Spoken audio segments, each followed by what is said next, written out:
Buenos días, mis queridos seguidores o amantes de las curiosidades del mundo islámico. En el anterior vídeo vimos cómo Al-Mamun había tomado el trono del califato Abbasí de forma muy virulenta y había matado a su pobre hermano, aunque muy inútil su hermano, sin ningún miramiento. En este capítulo vamos a ver cómo Al-Mamun va a intentar encontrar por todo su reino huéspedes inteligentes e ingeniosos susceptibles de animar sus ratos de ocio. Pero la corte se sorprendió en el 825, porque ya, nada más que solo era por sus cortes de ocio, también tenía un fin político, que era justamente que en el 825 Mamun introdujo un nuevo miembro en su círculo íntimo, su tío caído en desgracia, Ibrahim al-Mahdi, a quien los adversarios de Mamun nombraron califa durante la mismísima guerra civil que había iniciado al-Mamun por el califato. Algunos años después de la huida de Ibrahim de la ciudad, los soldados de Mamun habían conseguido por fin darle caza. El fugitivo, asustado y tembloroso, fue escoltado de vuelta a Bagdad, llevado en presencia de Mamun y obligado a escuchar mientras el califa y sus consejeros discutían sobre los diferentes castigos que podían ser apropiados por sus crímenes. La ejecución, declararon los expertos presentes, era realmente la única suerte que se merecía el usurpador. Mientras que los cortesanos congregados esperaban en absoluto silencio, Ibrahim sudaba mientras Mamun reflexionaba. Y ya al final, con aspecto grave, el califa anunció que iba a perdonar al traidor. Citó el Corán, ni más ni menos. Hoy no se te reprochará nada. Dios te perdonará. Y Él es el más misericordioso de entre todos los misericordiosos. Tío y sobrino volvían a estar unidos y la corte alabó la magnanimidad del califa. Esto no era porque realmente lo quería, o sea, sí, le quería un poco, pero sobre todo era porque él quería quitarse el sello de haber matado a su propio hermano por ambiciones políticas, así que perdonar a otra persona que había cometido, entre muchas comillas, el mismo insulto, era para quitarse y limpiarse un poco la imagen, lo que venía haciendo. Pero bueno, Mamun había tenido intención de indultar a su tío desde el principio. Todo el mundo consideraba que Ibrahim era una persona buena, con un peculiar sentido del humor, y ya incluso algunos defensores de la vida del pobre tío llegaron incluso a sugerir que su aceptación temporal del califato podría haber sido una broma que salió terriblemente mal y que costó la vida a muchas personas. Pero, a ver, era una broma, ¿a qué sí? Pues bueno, pues así estaba la situación. Pero Mamun prefirió olvidar el pasado. Sabía que Ibrahim, que tenía la fama de disfrutar de la buena mesa, ser ocurrente y sobre todo saber cantar, daría vida a la velada del palacio. Lleno de júbilo ante aquella oportunidad y la perspectiva de un público agradecido, Ibrahim se dispuso a pulir su repertorio musical, mientras que su lugar preferido para ensayar era un pabellón situado en el fondo del jardín. Y ya en una ocasión, un admirador se escondió cerca por el simple placer de oír la voz de Ibrahim. Para el epicurio, Ibrahim, un banquete real era una de las mayores alegrías de la vida.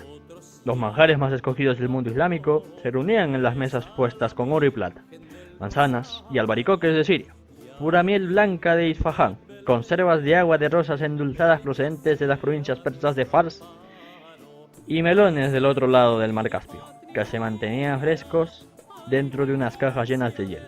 El palacio tenía dos cocinas, una pequeña para el califa y sus íntimos, y una mayor para dar de comer a la gran cantidad de cortesanos, administradores, artesanos, auxiliares y animadores que vivían permanentemente en la corte del califato de Abbasid, el califato de Bagdad. Juntos consumían más de 22.000 kilos de azúcar al año, además de 100.000 granadas, 9.000 kilos de uvas, 6.000 kilos de mermelada de mango y cerca de 500 kilos de orejones de melocotones procedentes de los huertos de Ray. Ya, el entusiasmo de Ibrahim por la comida y de toda la corte sobre ella era bestial. Comían como si no hubiese un mañana, pero ¿quién les iba a discutir? Pues en sus mesas estaban las mentes más eruditas y veteranas de la administración del califato de Bagdad, uno de los más importantes. Bueno, el califato no, sino que el estado, uno de los estados más importantes del mundo.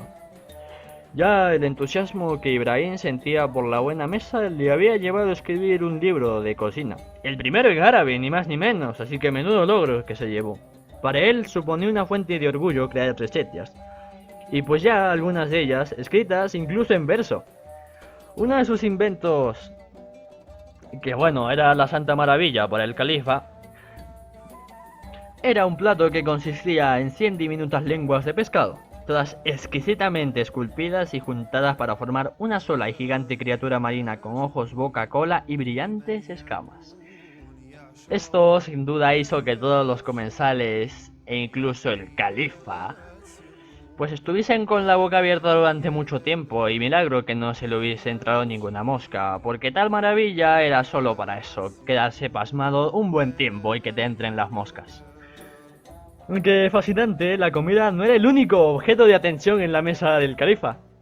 La calidad de la conversación era tan importante como la calidad de la cocina.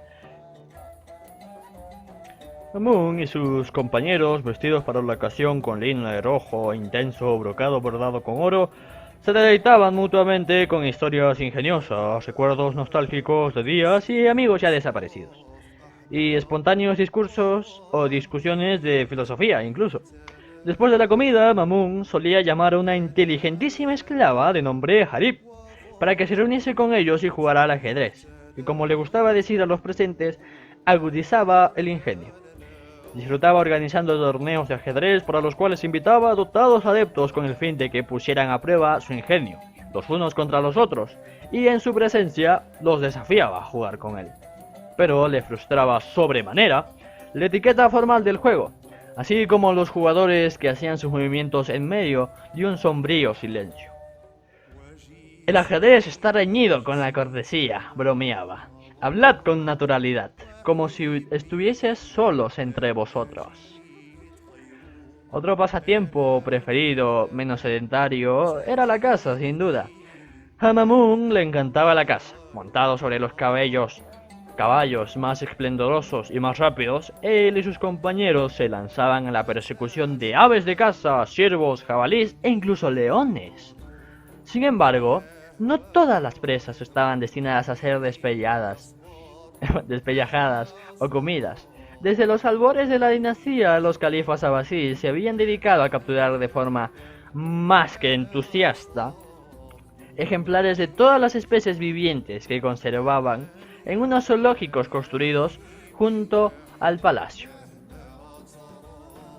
Además de las actividades privadas, Mamun participaba en las grandes fiestas comunales del calendario religioso y secular que marcaba el fin del ayuno del Ramadán. Los comandantes militares y los ministros más veteranos organizaban impresionantes procesiones y junto con sus seguidores impecablemente vestidos, recorrían las calles de Bagdad. En el Festival del Fuego, que se celebraba a mediados del invierno en Sadak, los habitantes de la ciudad se pasaban la noche bailando en las riberas del río y navegando por el río Tigris en unas barcas muy iluminadas y decoradas, aunque ninguna tan engalanada como las pertenecientes al califa y su grandiosísima corte, claramente. Pues ya en primavera, la entrada del sol en el signo de Aries se celebraba mediante un jolgorio todavía más popular que duraba los 6 días de fiesta de Nowruz. La gente bailaba en las calles a la luz de las hogueras, perfumaba sus casas, intercambiaba regalos y se enviaba mutuamente tarjetas de felicitaciones, llenas de buenos deseos, la verdad.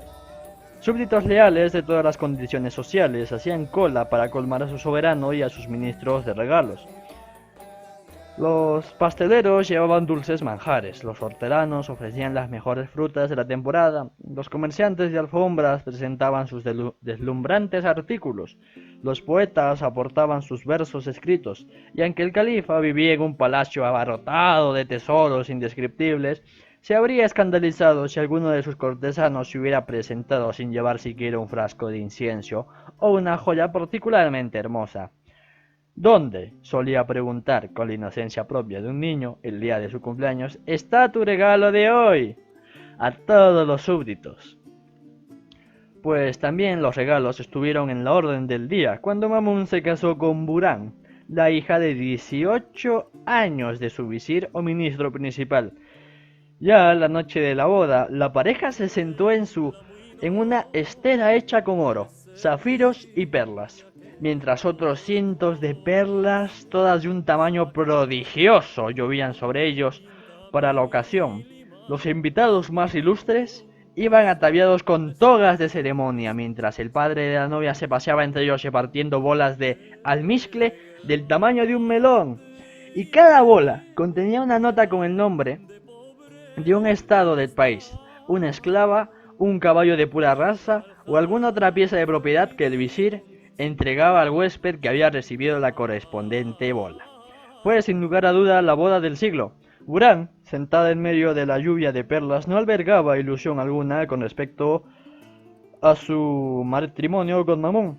Tal vez hubiera pasión, amor e incluso amistad entre ella y su nuevo marido, pero sabía que iba a tener que compartirlo con un harem lleno de otras mujeres. Y por muchos hijos que tuviera, no tenía ninguna garantía de que fuera a nombrar su sucesor a alguno de ellos. Pues ya los califas abasíes podían tener hasta 4 esposas oficiales y un número aparente ínfimo de concubinas. Así que bueno, algunas esposas eran las hijas de caciques extranjeros o dignatarios locales que deseaban congraciarse con la corte. Las concubinas solían ser presas capturadas en la guerra o esclavas adquiridas en el mercado. Un califa a quien le gustara la variedad podía llamar a cualquier esclava que pasara ante sus ojos, ya fuera una cantante o una lavandera, para compartir su cama.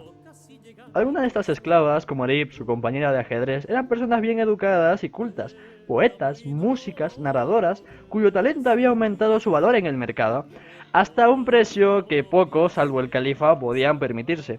Ya por otra parte, Mamun era un monarca demasiado ambicioso para dejar que los placeres domésticos le distrajeran de unos objetivos más que elevados.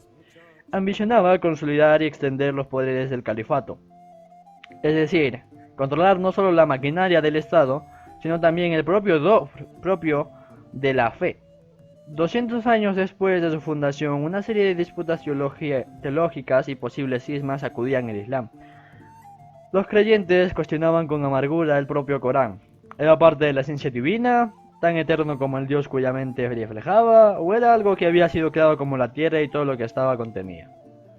Amun se inclinó por la doctrina de que el Corán era algo creado. En su calidad de califa del imperio islámico se consideraba heredero del legado del profeta, y ya por consiguiente reivindicó la autoridad del interpretar el libro sagrado como le pluguiera. La mayoría de clérigos se sintieron ultrajados ante el propósito de Mamón de extender su poder del reino temporal al espiritual y declararon que solo ellos debían controlar e interpretar la ley divina. Mamón replicó, estableciendo una inquisición oficial, la Migna. A los religiosos que repudiaban la doctrina de la creación se les prohibía enseñar y rezar en la mezquita. Los seglares tampoco se salvaron. Antes de que los parientes de un difunto pudieran reclamar su herencia, tenían que adherirse a la doctrina de la creación. Los jueces tendrían que decir a favor de los litigantes que compartían el punto de vista del califa. Y ya en Egipto, una mujer que acudía a los tribunales para pedir el divorcio obtuvo la libertad en base a que su marido se oponía al credo. Pues es posible que Mamún no tolerase oposición alguna en cuanto a los asuntos teológicos que afectaban a sus ambiciones políticas, pero se enfrascaba en diálogos abiertos con eruditos, astrólogos y científicos, cuyas investigaciones sobre los misterios de la creación no cansaban demasiado con las verdades aparentes de la religión. Invitaba a hombres cultos de todo el imperio para debatir temas que iban desde los méritos relativos del cristianismo y el islam hasta la definición del amor.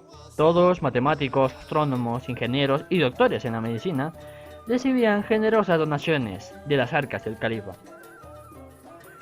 Y con esto nos vamos a quedar. La verdad, hemos demostrado que Al-Mamun, una persona muy cruel, ambiciosa y sobre todo, lo que podemos rescatar de él, una persona con un interés increíble en las artes, increíble en la ciencia, pero como califa del imperio, bueno, del califato abasí, no se podía dar mucho tiempo en eso. Así que bueno, sin más que decir, que tengan un buen día, adiós.